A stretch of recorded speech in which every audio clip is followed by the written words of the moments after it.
వాళ్ళ తల్లి ఉంది కస్తూరి, అడుగుదాం మొదటి నుండి. చాలా బాగుంది అన్న, చాలా బాగుంది, ఆనందంగా ఉంది. పోలింగ్ కూడా మంచిగా అవుతుంది. ముఖ్యంగా అంటే పుట్టి పెరిగిన బస్తీ నేను అని ప్రచారం చేసండి, అది పనిచేసింది అంటారు? చేస్తుంది, గ్యారంటీ చేస్తుంది. తప్పు.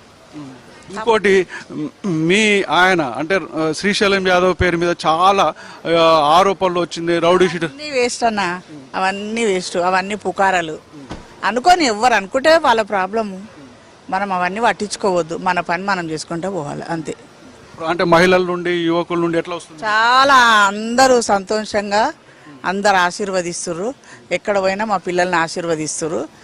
నేను పోలేను బయటికి, కానీ మా పిల్లల్ని అందరిని పంపించిన, అందరు ప్రచారం అయింది. మా పిల్లలకు అందరు ఆశీర్వాదం ఇచ్చారు. మంగళారతులు పట్టుకొని కూడా ఆరతి ఇచ్చారు. కుటుంబం మొత్తం ప్రచారంలో అందరు ప్రచారం, అందరు మాకు చుట్టాలు బంధువులు అందరూ వచ్చారు, ప్రచారాలు చేసిర్రు. అందరూ స్పందన బాగుంది.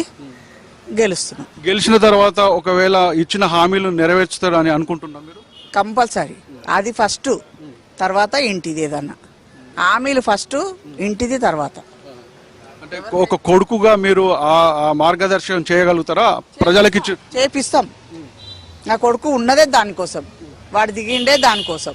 ఇందులోకి తన కోసం కాదు, పబ్లిక్ సేవ చేయడానికి కోసం దిగాడు. పబ్లిక్ కోసమే ఉన్నాడు. మొత్తంగా నవీన్ యాదవ్ వాళ్ళ తల్లి కస్తూరి తన కొడుకు ప్రజలకు ఇచ్చిన హామీలను నెరవేర్చుతాడు, అదేవిధంగా ప్రజాసేవకే తన కొడుకు అంకితం అవుతున్నాడు అన్నట్టు